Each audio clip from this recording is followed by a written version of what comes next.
اگر آپ کی بکریاں ہیٹ پہ نہیں آ رہی اور آپ چاہتے ہیں کہ آپ کی ساری بکریاں ہیٹ پہ آ جائیں اور زیادہ سے زیادہ بچے دیں، 3 بچے یا 4 بچے آپ حاصل کر سکیں، تو یہ 4 کام آج ہی کر لیں۔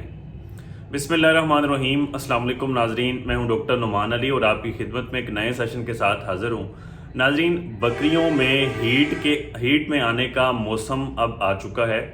زیادہ تر بکریاں مارچ اور اپریل کے مہینے میں اب ہیٹ پہ آتی ہیں اور ان کو آنا چاہیے اگر بکری صحت مند ہوگی۔ لوگ بہت سارے بتاتے ہیں کہ جی بکریاں ہیٹ پہ نہیں آ رہی، بلکہ 90% لوگ یہی غلطی کرتے ہیں جس کی وجہ سے بکریاں ہیٹ پہ نہیں آتی۔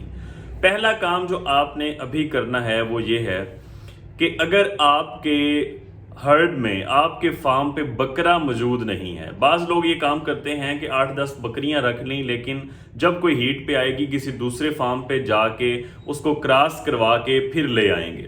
اپنے جانوروں میں نر جانور موجود نہیں ہوگا، تو جب آپ کے فارم پہ بکریوں کے ساتھ نر موجود نہیں ہے تو زیادہ چانسز یہی ہیں کہ آپ کے جانور صحیح وقت پہ اور جلدی ہیٹ پہ نہیں آئیں گے۔ بکرے کی موجودگی لازمی ہے، اس سے یہ ہوگا کہ ہارمونز ہوتے ہیں، ایک دوسرے کو سمیل کرتے ہیں، تو اس سے میں سادہ الفاظ میں آپ کو سمجھا رہا ہوں، اس سے جلدی بکریاں ہیٹ پہ آتی ہیں اور زیادہ آتی ہیں۔ دوسرا کام آپ نے یہ کرنا ہے کہ ابھی تک آپ نے اگر اپنی بکریوں یا بکرے کی ڈی ورمنگ، پیٹ کے کیڑوں کی دوائی نہیں دی تو وہ لازمی دے لیں، کیونکہ اس سے یہ ہوگا کہ آپ کی بکری کو جو آپ خوراک کھلائیں گے وہ آپ کے ہی جانور کو لگے گی۔ اگر وہ پیٹ کے کیڑوں کو خوراک لگ رہی ہے، اس سے آپ کے جانور کمزور ہو رہے ہیں، ہو سکتا ہے اس وجہ سے وہ ہیٹ پہ نہ آئیں، اس لیے آپ پہلے ہی ڈیورمنگ کر لیں۔ دوسرے نمبر پہ لوگ پھر جب بکری پریگننٹ ہو جاتی ہے پھر پوچھتے ہیں جی اب گبن حاملہ بکری کو پیٹ کے کیڑوں کی دوائی دیں یا نہ دیں۔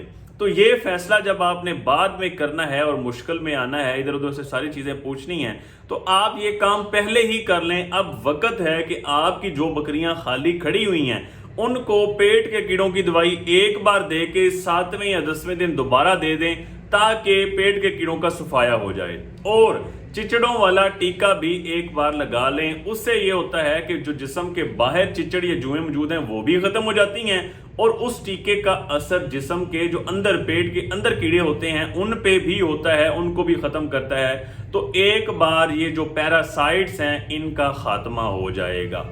2 کام ہو گئے۔ تیسرا کام آپ نے یہ کرنا ہے کہ آپ نے اپنے جانوروں کا باڈی کنڈیشن سکور، جسمانی حالت دیکھنی ہے۔ کون سی بکری کمزور ہے، کون سی بکری زیادہ موٹی ہے ضرورت سے زیادہ، اور کون سی بکری جو ہے جو درمیانی ہے۔ کمزور بکری کی خوراک آپ نے بڑھا دینی ہے، موٹی بکری کی خوراک آپ نے کم کر دینی ہے۔ زیادہ کمزور بکریاں بھی جلدی ہیٹ پہ نہیں آئیں گی تو بچہ 1 یا 2 دیں گی۔ زیادہ موٹی بکریاں بھی جن کے اوپر چربی زیادہ ہو وہ بھی ہیٹ پہ کم آتی ہیں یا بچے کم دیتی ہیں۔ جو درمیانی بکری ہوتی ہے وہ جلدی ہیٹ پہ بھی آتی ہے اور بچے بھی زیادہ دیتی ہے۔ یہ آپ نے فیصلہ کر لینا ہے کہ ان کی خوراک کم کرنے والے ہیں ہم، ان کی خوراک ہم بڑھانے والے ہیں، یہ ٹھیک چل رہی ہیں۔ تیسرا کام یہ ہو گیا۔ چوتھا کام آپ نے کرنا ہے فلیشنگ کا۔ میں بار بار پہلے بھی بتا چکا ہوں کہ بکریوں کا ہیٹ کا سیزن ہوتا ہے، اب یہ سیزن آ چکا ہے۔ 3 سے 4 ہفتے پہلے آپ نے یہ کام کرنا ہوتا ہے۔ کچھ بکریاں مارچ کے اندر ہیٹ پہ آتی ہیں، کچھ اپریل کے۔ آپ نے یہ کام ابھی شروع کر دینا ہے۔ 3 سے 4 ہفتے پہلے یہ کام آپ نے کرنا ہوتا ہے کہ بکری کی جو آپ خوراک دے رہے ہیں، پہلے چرائی پہ جا رہی ہے یا سبز چارہ چل رہا ہے یا ہلکا پھلکا گندم دانہ چل رہا ہے، آپ نے اس سیزن کے اندر بکری کی خوراک کو بڑھا دینا ہے۔ خوراک میں آپ کیا دے سکتے ہیں؟ مکئی دے سکتے ہیں، گندم چوکر دے سکتے ہیں، باجرہ دے سکتے ہیں، سرسوں کی، کنولا کی آپ کھل دے سکتے ہیں، سبز چارہ اچھا دے سکتے ہیں، ساتھ خشک چارہ دے سکتے ہیں۔ روزانہ کی بنیاد پہ 15 سے 20 گرام آپ کو منرلز، نمکیات کا مجموعہ دینا چاہیے۔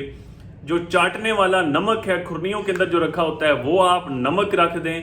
آپ ونڈے کا استعمال کریں، آپ گندم کے دلیے کا، مکئی کے دلیے کا، ان ساری جن کو ہم کہتے ہیں جی دانے، عام سادہ زبان میں دانہ کہا جاتا ہے، گندم دانہ کہہ دیں، مکئی دانہ کہہ دیں، جو بھی آپ اسے کہتے ہیں، یہ چیز جو ہے، یہ کنسنٹریٹ جو ہے، یہ آپ روزانہ کی بنیاد پہ شروع کر دیں۔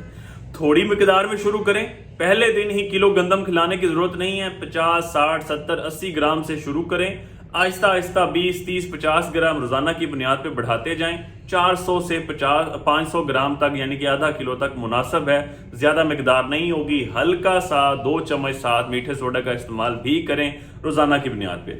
تو اس طرح اس پروسیس کو کہتے ہیں جی فلشنگ کرنا، یعنی کہ بکری کو ہیٹ کے لیے تیار کرنا۔ جتنی آپ کی بکری صحت مند ہوگی، جتنی آپ فلشنگ اچھی کر سکیں گے، بچے پیدا ہونے کے چانسز بھی زیادہ ہوں گے۔ وہ ساری چیزیں جی، ایک بار بکری ہیٹ پہ آئی ہے، ایک بکرے سے کراس کروائیں، دوسرے کرائیں، تیسرے سے کروائیں، ان چیزوں سے بچے زیادہ نہیں ہوتے۔ میں بار بار بتا چکا ہوں، بکری کتنے انڈے خارج کرے گی، 1 انڈا یا 2 انڈا یا 3 انڈا، اس چیز پہ منحصر ہے کہ بکری کتنے بچے پیدا کرے گی۔ جب بکری کی صحت اچھی ہوگی، نسل اچھی ہوگی، خوراک اچھی ہوگی، بکری یہ انڈے زیادہ پیدا کرے گی اور اس کے نتیجے میں بچے زیادہ پیدا ہوں گے۔ بکری ہیٹ مس بھی نہیں کرے گی، اس طرح ہم بچے زیادہ لے سکتے ہیں اور ٹائم ضائع کیے بغیر ہم بچے جلدی لے سکتے ہیں۔ امید کرتا ہوں کہ یہ 4 چیزیں آپ لازمی کریں گے، ویڈیو آپ کے لیے فائدہ مند ثابت ہوگی۔ ویڈیو کو شیئر لازمی کیا کریں تاکہ ہمارا پیغام زیادہ لوگوں تک پہنچ سکے۔ بہت شکریہ۔